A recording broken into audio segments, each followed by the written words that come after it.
the little ones? That is not We've true. already seen the demise of them. Excuse me, that has never happened. There have been very careful studies made of what has happened to the concentration of industry in this country over the past 100 years. And except in those areas where government has stepped in, it is not true that the biggies have eaten up the smallies. In fact, it's often been the other way. And Kmart is a good example. It started from nothing. Sears was already a major conglomerate. And Sears has been losing ground and going downhill, and Kmart has been rising. All right, just one question before this audience is anxious to ask you. When you sit in your study and throughout your career as a professor, you've met students and you've probably dealt with every kind of question, stupid through. I guess I want to know whether you've ever been tempted to become politically revolutionary.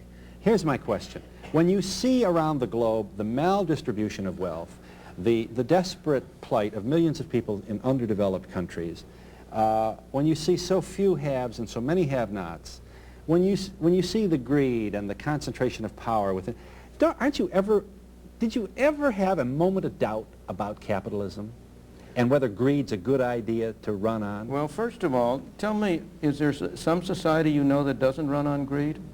You think Russia doesn't run on greed? You think China doesn't run on greed? What is greed? Of course, none of us are greedy. It's only the other fellow who's greedy. The world runs on individuals pursuing their separate interests. The great achievements of civilization have not come from government bureaus.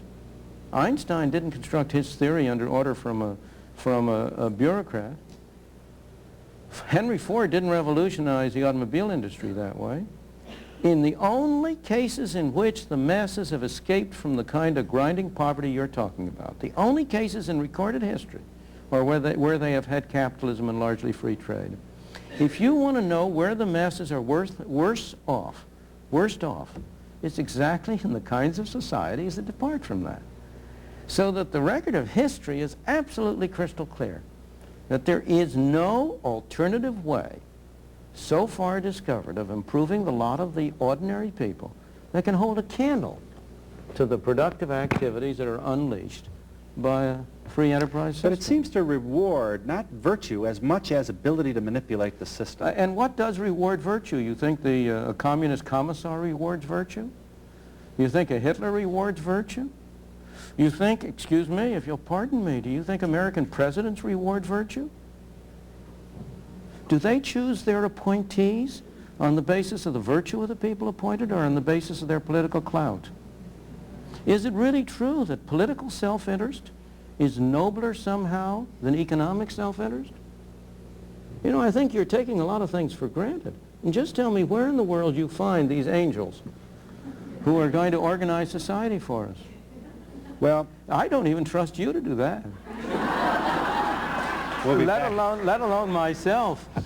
One of the nice things about having your own show is when you're able to say at any time, we'll be back in just a moment.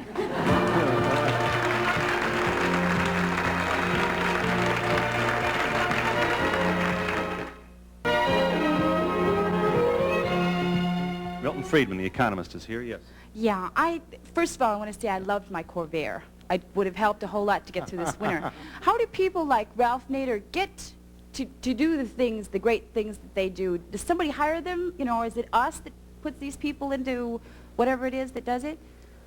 Of course it's we who do it. We do it by providing them with assistance. We do it by providing them with political clout, by electing people whom they recommend. And that's a good thing. I don't object to that. We want a free society, a free democracy, in which if a Ralph Nader has certain views, he ought to be free to express them. People who agree with him ought to be free to contribute money to help him pursue his objectives. They ought to be free to vote for people he recommends. If he doesn't have that freedom, how can I expect to have the freedom to argue the opposite point of view? So I don't believe there's anything wrong at all in the fact that Ralph has been able to get so much influence, except that I wish he had been using his extraordinary powers in a better cause. We should also make the point that for all your misgivings about Ralph Nader, he is not crazy about regulatory agencies either. And he, for a long time, and maybe even before you, wondered aloud about the appropriate function of the CAB in regulating airline fares. And if any thesis has been demonstrated, it's certainly been that over these past several months with deregulation. Suddenly, what do you know, there are no empty seats on an airplane. No, you're quite right. CAB has been a marvelous accidental example. But so far as Ralph Nader and regulation is concerned, you are quite right. Some of the groups under his organization have produced reports on ICC and so on that are excellent reports on the evils of regulation. The problem is that his solution is more of the same. His solution is to substitute a different kind of regulation. His only objection is not really to regulation, but that the wrong people have been doing the regulating. And so when you ask not what's wrong with what we've been doing, but how should we improve matters, he doesn't really have an effective alternative.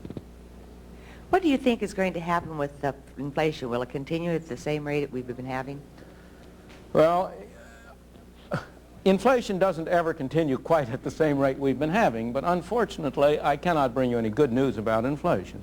Inflation has been on the rise. It's now running about 13%, 12% on a year-over-year basis. We may get some minor relief in the next year or so. I think it may go down to 8 or 9% at the lowest. But I am afraid that we will then be off on another round of the roller coaster. The path we have been on for the past 20 years is a roller coaster. We get up to a peak, we come down, we get up, but each peak is higher than the prior one, each trough is higher than the prior one. And until the American people have the political will to stop it, that's going to continue. Give us the will. Tell us how we get that will. There's only one way you can stop inflation, and that's by having the government create less money and spend less money. And the reason we have inflation is because the public at large wants inflation. You people want inflation. You don't say so. No one of you will say, I want inflation. But I ask you, do you want the prices at which you sell things to go down? Not the prices at which you sell them. You want the prices at which you buy them to go down. What everybody wants is for the prices of the things he buys to go down and the prices of the things he sells to go up. But that's a neat trick if you can manage it. But isn't it good old Adam Smith?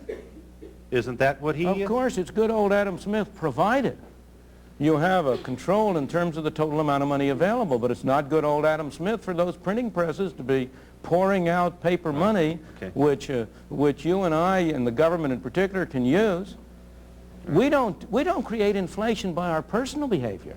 We create inflation by getting our legislators, the people in Washington, to vote for more and more spending, and by objecting to extra taxes, and therefore by having it financed by printing money. Right. Let me just ask you one more basic question here, and I promise we'll get this audience in the act here.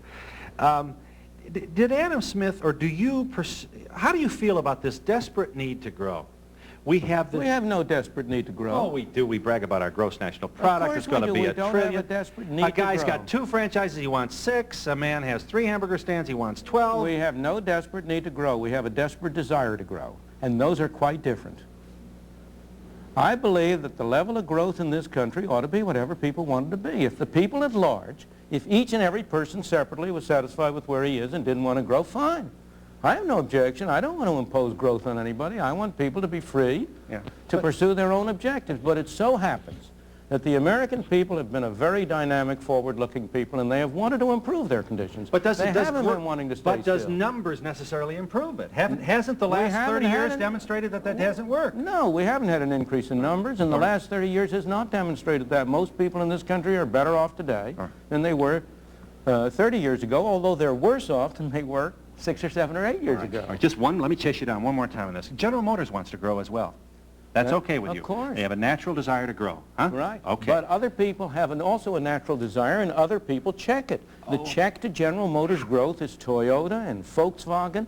It's Checker Cab. Well, I think it's interesting that the checks American have come Motors. from outside this country. They by haven't and always, large. they haven't Okay. always come All right. from So outside this but the country. point I'm making is General Motors has more power to grow. No. General Motors